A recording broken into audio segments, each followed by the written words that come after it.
SB 82. Mr. Secretary, please read. Senate Bill 82 by the Committee on Budget, an act relating to developmental services and making an appropriation therefore to take effect immediately. Bill related to the budget. Senator Leno. Yes, Madam President, thank you. Senators, this is our developmental services trailer bill, and let me just preface my comments by saying that we all recognize we have much work yet to be done. That is the reason for the special session, to deal with reimbursement rates and to identify a dedicated revenue source to pay for those reimbursements.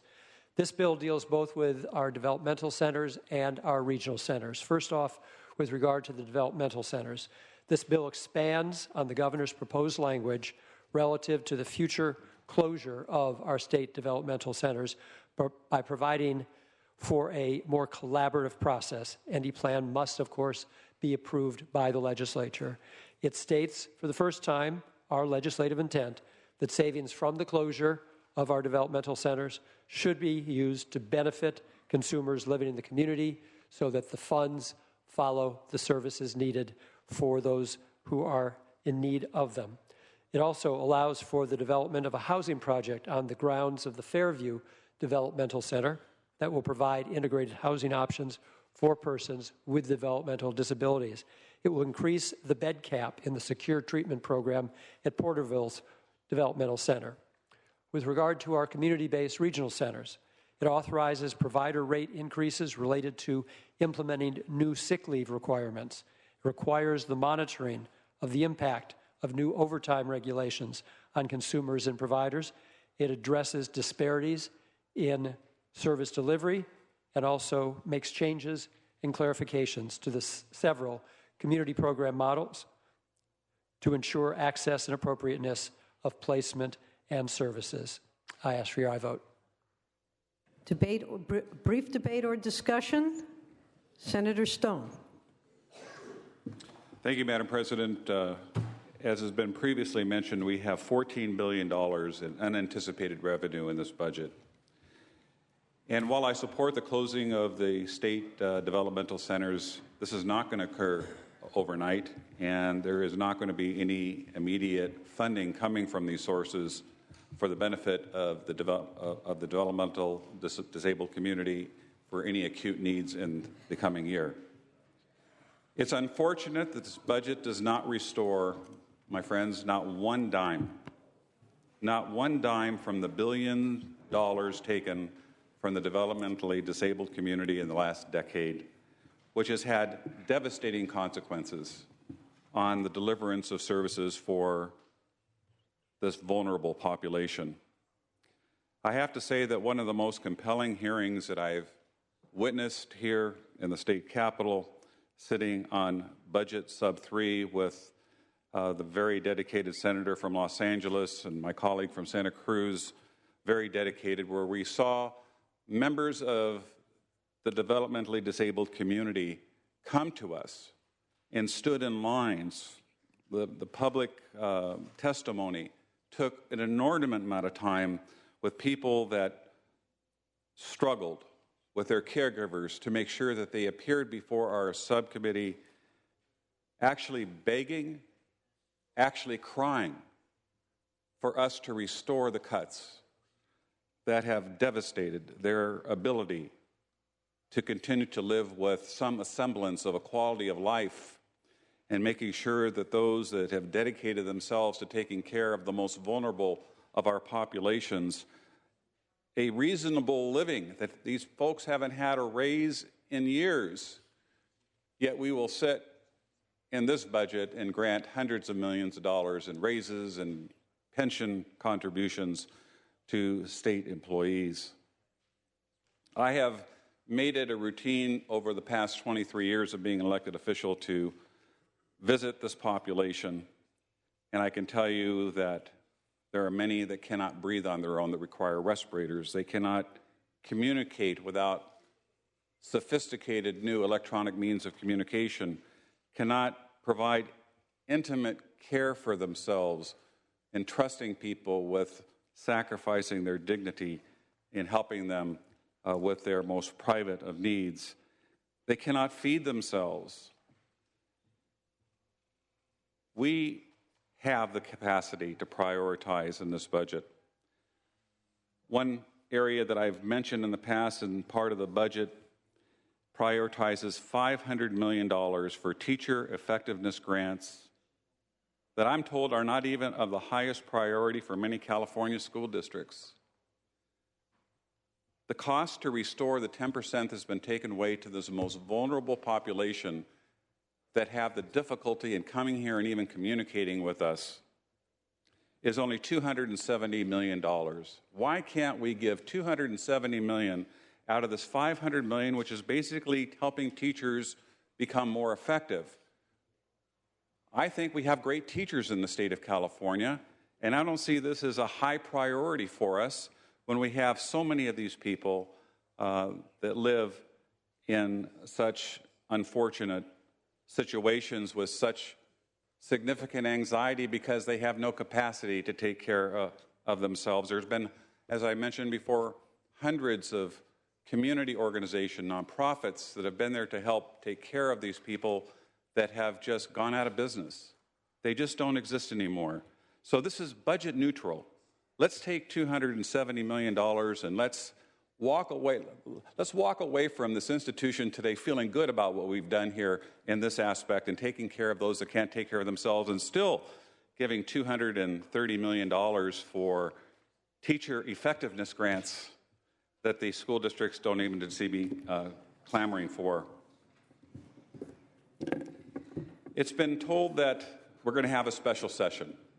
And the special session, in the governor's own words, is to seek new revenue, and he makes it very clear what that new revenue is.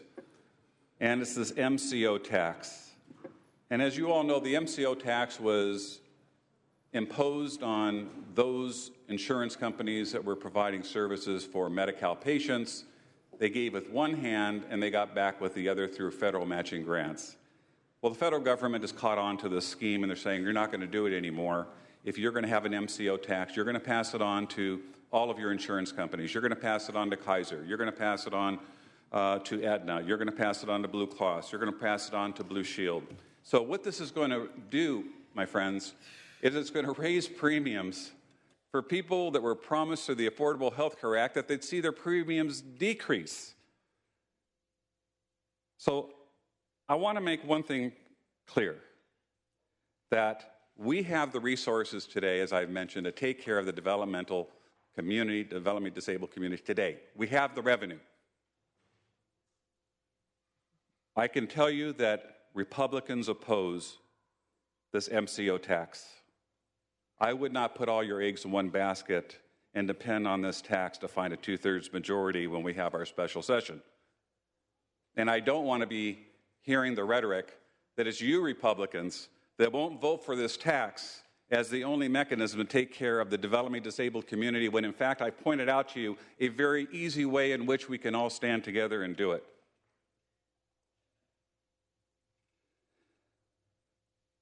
Please help these people. It's difficult for them to have a voice. I communicate with a young man, Peter, with muscular dystrophy that communicates through an optical mouse. I think I've communicated that to you, befriending me, and he's very happy with his quality of life and where he's living. But it's getting more difficult for him to continue to live in this environment without the assurances that the state's going to be there to back him up. Please back up people like Peter. Please back up people that live in your district that need this help in a way in which we're not affecting any other services in the state of California. We can do it today. All we need is the courage and the leadership to say yes. All we need is that courage. Please help the developmentally disabled community. Thank you, Senator Stone. Senator Bell.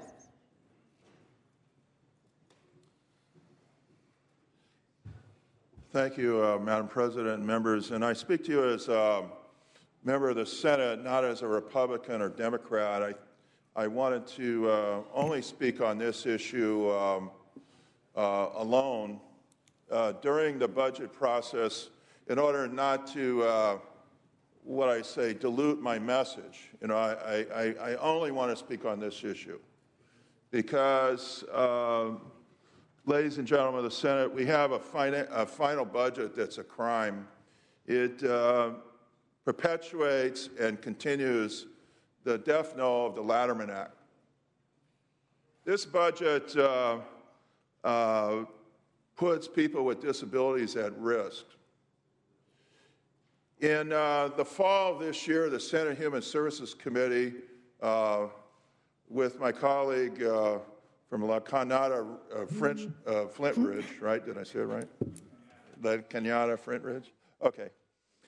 We had a hearing in Los Angeles, and we heard people talk about the dire emergency relative to the budget for the developmentally disabled. It was heartbreaking to go out and listen to the people talk about the families that were losing their homes, that were losing their services, they're losing their freedom even. So after that meeting, we drafted a letter, and we sent it, signed by many senators, to the governor. I think you remember that. And that was in November. Well, since then, we really haven't had much response to that emergency, other than forming some kind of task force that we don't really know what the task force is doing, until finally this budget came around and we still didn't do anything. The governor rejected our proposal to put some funds into the program for developmentally disabled. And then he created this idea of a special session, but I was noticing yesterday in the budget hearings, the budget committee, they were equivocating. And I think you can talk to the chair. It was an equivocation about any commitment to use any resources from the facilities that we were putting up for sale, and using those funds, as the Senate requested, for the use of funding programs for the developmentally disabled. Now, California has the highest caseload. It has 435 homes that have closed. We are in a crisis. We have not done anything yet. So this special session is an urgent action period of time that if we don't do anything, we're going to have people that are even going to be homeless and possibly lose their lives. A lot of times when we were in government, we make decisions. We make decisions about issues, and we support funding various things. Well, sometimes we have to come to a point where we make decisions that actual lives are threatened. And right now I can say that in the Latterman Act issue right now, this special session, people's lives are threatened. Now, I want to ask you to think about and reflect a little bit. I'm going to share a story with you. Several years ago, I used to be a coach for Special Olympics. I don't know, some of you may have done that. It's something I did. I was kind of an assistant, low-level coach. I assisted this coach. It was a basketball team, and I assisted this coach where he was kind of a tough guy, a teamster. No, he wasn't a teamster. He was a plumber, and his name was Rudy. And my job was to go get water. I had like straws in my pocket and cups, because people that were developmentally disabled, they couldn't drink water directly because it hurt their teeth, because they had problems with dental care. So they used to drink with the water, with the straws. Well, anyway, Rudy, his approach was to be tough and encourage them and get them going and tell them to try for their best, and pushing each member to perform its best. He always told them that he had high expectations for them. And he had all kinds of different types of Special Olympians with different types of disabilities on his team. One young woman had developmental disabilities and was in a wheelchair, and she had cerebral palsy. Okay. She was very quiet and really had limited mobility, but she was on the team. So 2 or 3 times during the practice, Rudy would go over to her, give her a basketball, and tell her to shoot for the basket.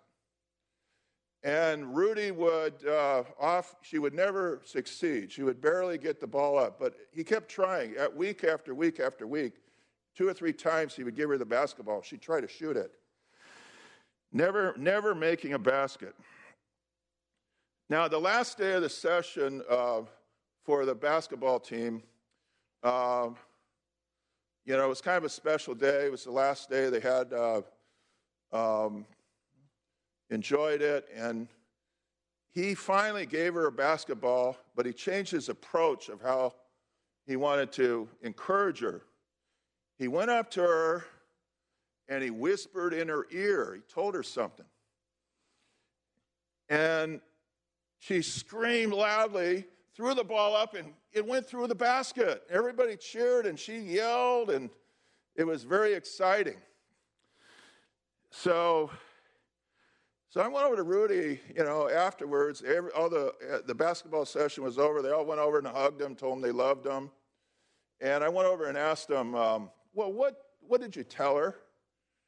And he said, I want you to think of somebody that didn't like you and didn't help you. And I want you to show them that you can do it. And Rudy knew that the fight against stigma, the fight for undervaluing people with developmental disabilities, he knew that was one of the biggest challenges.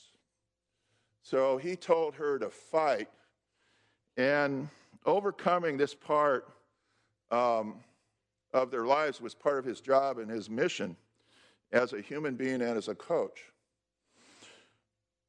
And understanding the Latterman Act is difficult, but basically it's about freedom.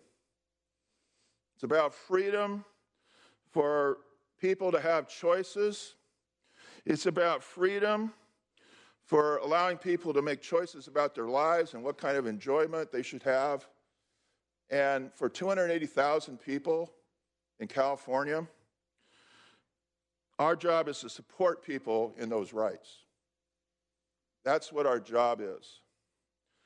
It's not about having enough money. It's not about saying that the program's not efficient. It's about making sure that people have rights and that we support them as a high priority. It's not about the budget and there being enough money. If you really look at it, this should be something that we should never question whether or not there's enough money. For 15 years, they haven't had any changes in their budget in terms of rates.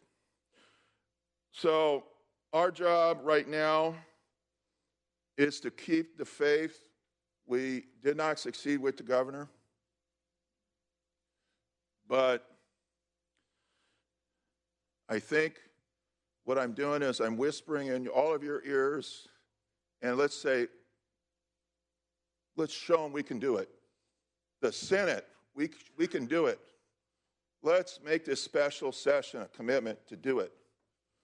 Let's try to show the governor that we can do it. Let's have a resolve that we can do it. And Republicans and Democrats alike, we're all senators. We are going to introduce a bill for the 10% and a long-range sustainability. We want you in the special session all to consider the bill and hopefully support it. And we'll take it to the governor. We'll present it on his desk and show him we can do it. Thank you, members, and thank you, Madam President. And thank you, Senator Bell. Senator Monning, followed by Senator McGuire, and then Senator Gaines. Well, thank you, Madam President and members. I know the hour is late. This is the only bill I've chosen to speak on today. I want to start by thanking the chair of our Budget Committee, the vice chair, all members of our multiple budget subcommittees, and our leadership for bringing an imperfect budget, but a budget that recognizes the economic recovery in California, invests in our children, invests in education, invests in higher education. And yet, as we've heard, there are defects. There are serious gaps. And I share the view of my good friend and colleague who I have great respect for from San Jose, who's been a champion and a leader and a voice for the developmentally disabled community.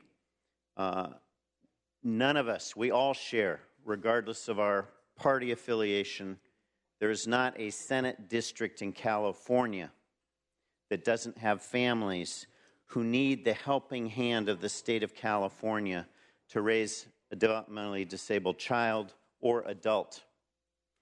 In my district, the struggles around the closure of Agnews State Hospital that led to resistance from families who knew of no other option, who were skeptical about the closure of that facility.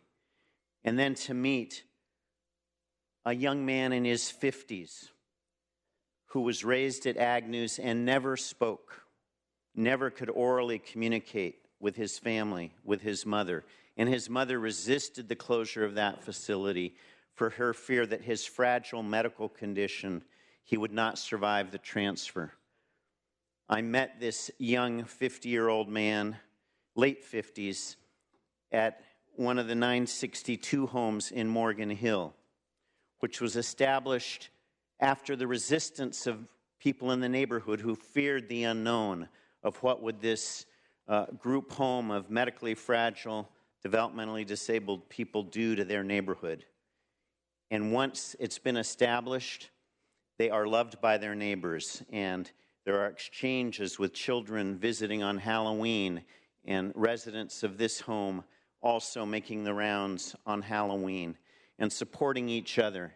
And I met the 80-plus-year-old mother of this man who discussed the transformation that he now communicates orally with his mother.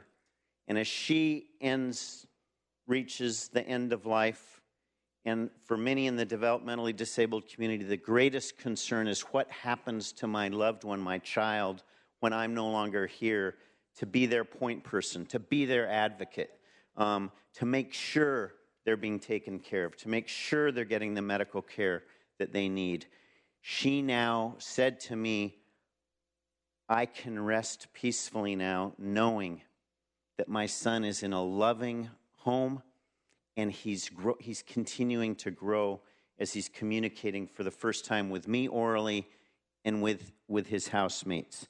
So that's one of the success stories of what we've been able to do with planned closure, individual plan for each resident, working with a family member, but having the community home resources and support to make that transition not only possible, but more importantly, to make that transition successful. So we look at the budget bill before us today, and we see a continued commitment of the administration to working toward the closure of the developmental centers. But the other side of the equation, we're being asked to wait, to restore provider rates where there's been no increase since 2006. Yet we've raised minimum wage, the cost of living has gone up, the cost of property has gone up, the cost of insurance has gone up. And so we have a provider community that can be described as no other than Good Samaritans, than Mother Teresa's, than people who sacrifice their own economic success because they're responding to a higher calling to serve the developmentally disabled communities. My good friend and colleague spoke of the Lanterman Act. the Civil Rights Act of perhaps the last protected, discriminated against group in our nation, and a group that too often has relied on others for voice. And yet, as we all know from our Budget Subcommittee 3 to our broader Budget Committee, it is a community that knows how to exercise voice and doesn't depend on others, but does it from their wheelchairs, from breathing apparatus, and with attendants who are often necessary to help communicate that voice.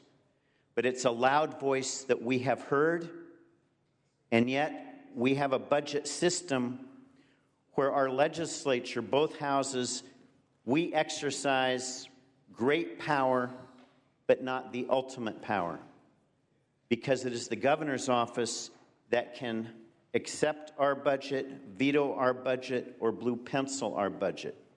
So we've chosen to cooperate and negotiate and to recognize and respect that power vested in the governor's office.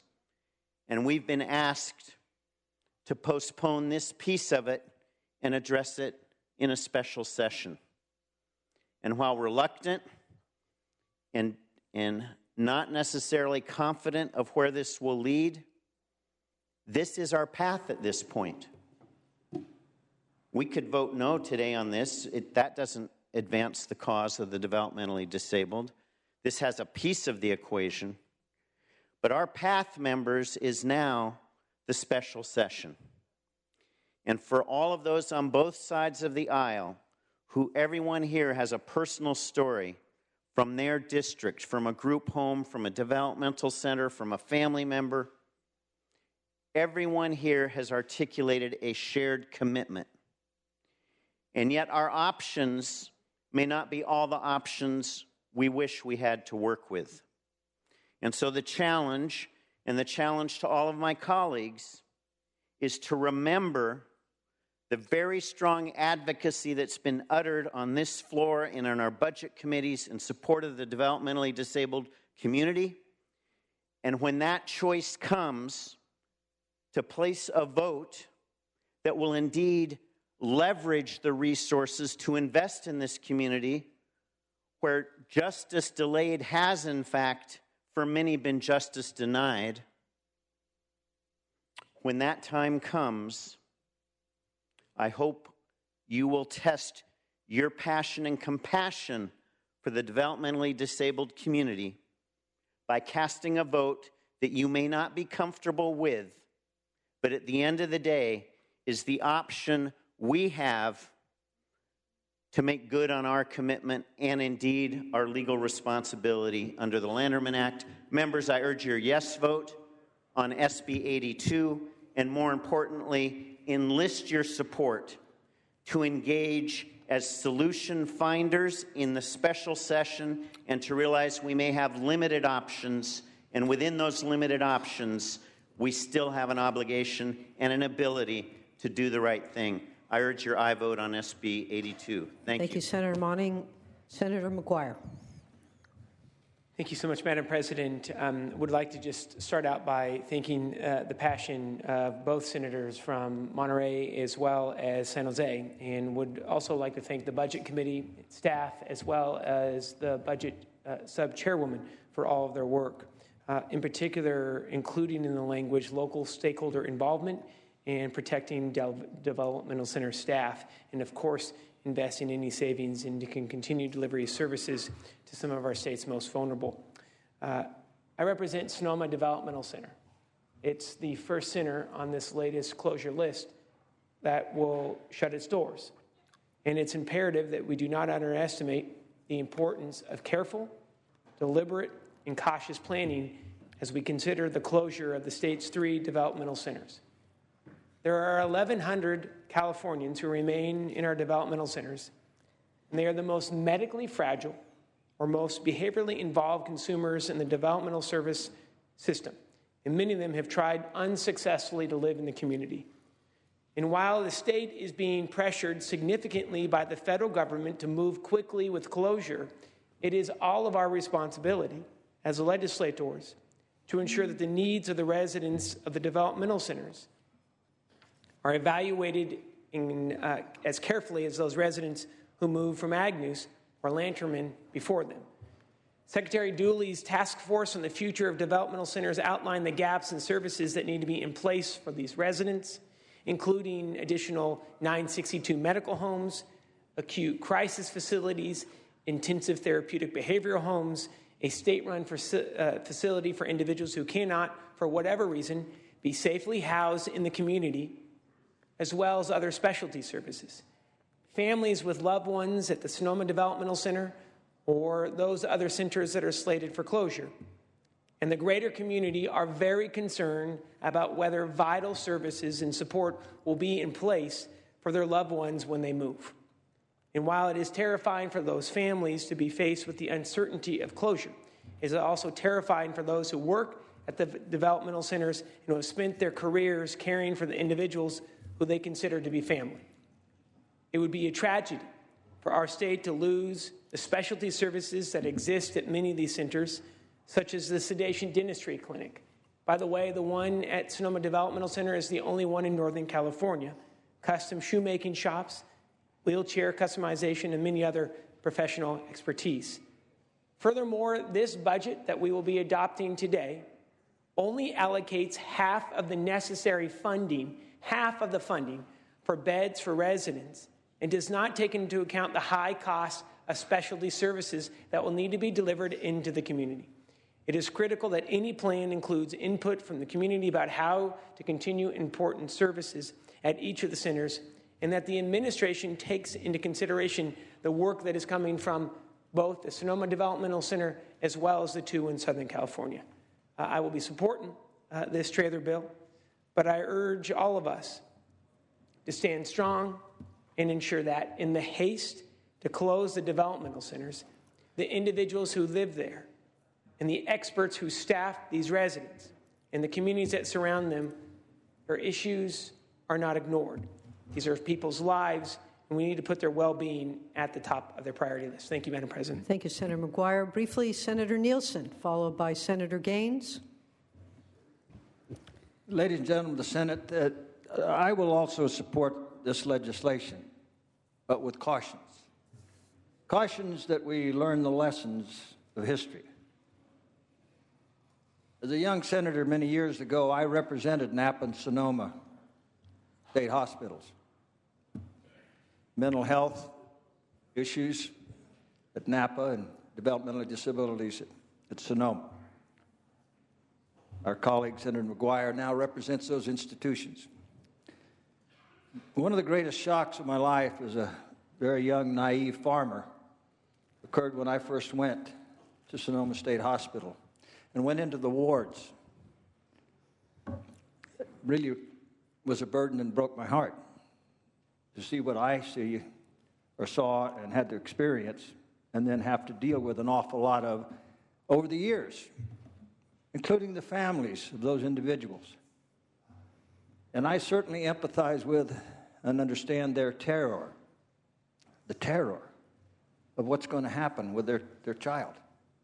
Now, their child may be 60-some years old, and they may have spent most of their years in an institution like that. They have great needs. One of the greatest fears of a parent would be to die, not knowing that their child would be treated or in the safe surroundings. That's why it's so incredibly important to develop the community facilities and resources before and simultaneously with moving people out into that community. It's a lesson we have not yet learned in terms of criminal offenders with AB 109. We have not increased the facilities, but this is about our disabled individuals. So though this is deinstitutionalization is a noble goal, it's a hollow promise unless we have those facilities. And I am not really altogether comforted with this language that those disposed property revenues will go for community resources. How many times have we seen those kinds of promises broken? Oh, we needed the money to balance the budget or something else. So though we may pass this bill, ladies and gentlemen, I would ask our honorable body, each of us, even if we don't represent these areas, we represent families who have individuals with mental health issues or developmental disabilities. And also in terms of the local jails, again, I will note, they're not capable to deal with such individuals in the community if something happens, if they destabilize to a degree that they become unsafe. And our psych techs in these institutions can tell you absolutely how often they have been threatened and have had injuries. They're a huge problem for the psych techs. This is an important issue, ladies and gentlemen. Take it gravely and take it with a resolve today, if you do support this, that you don't think the job's done. Our tasks only begin. Thank you, Senator Nielsen. Briefly, Senator Gaines, and then Senator Leno, you may close. Thank you, Madam President and members. I rise in support of this, but very concerned about the funding mechanism. And it seems to me that there's adequate funding, given that we've got additional revenue that was not anticipated coming into the Treasury. There should be clarity here with the shutdown of these facilities statewide, that money is guaranteed, that it's going back into the developmentally disabled individuals in our state. Maybe there's a better way to do it. Maybe streamlining it and not having the centers throughout the state is a better pathway. Maybe money can be saved, but there ought to be an income stream as a result of the benefit of the closure of these facilities, and that ought to be delineated. I don't know why it's not delineated, so that clarity of funding is there for those who are in precious need of these services. So I urge an aye vote, but also clarifying that there's plenty of revenue in the Treasury, and there ought to be clarity on the close down of those facilities, and that funding ought to go back to developmentally disabled individuals. Thank you. Thank you, Senator Gaines. All debate having ceased, Senator Leno, you may close. Briefly. Please. Thank you, Madam President. Colleagues, I don't know that I could add anything to the fine articulation and stated passion to attend to the work yet ahead. The very fact of a special session sets expectations. This is not a task force. This is not a committee. This is not a working group. This is a special session of the state legislature to take on the need to restore reimbursement rates in our healthcare system and to find a new and dedicated revenue source to pay for the sustainability of the restoration. I stand shoulder to shoulder with all of you who spoke for the need to do this and to state my unequivocal support to get the job done. I ask for your aye vote. Mr. Secretary, please call the roll. Allen. Aye. Anderson. Aye. Bates. Bell. Aye. Berryhill. Block. Aye. Canella. Aye. De Leon. Aye. Fuller. Gaines. Aye. Galgioni. Aye. Glazer. Aye. Hall. Aye. Hancock. Aye. Hernandez. Aye. Hertzberg. Hill. Hill. Aye. Hueso. Huff. Aye. Jackson. Aye. Aye. Lara. Aye. Leno. Aye. Leva. Aye. Liu. Aye. McGuire. Aye. Mendoza. Aye. Mitchell. Monning. Aye. Morlock. Aye. Morrell. Aye. Wynn. Nielsen. Aye. Pan. Aye. Pavley. Roth. Aye. Runner. Aye. Stone. Aye. Vidak. Aye. Wachowski. Aye. Wolk. Wolk, aye. Please call the absent members. Bates. Berryhill. Aye. Fuller. Aye. Hertzberg. Aye. Hueso. Mitchell. Wynn. Pavley. Ayes 35, no 0. Assembly amendments are concluded.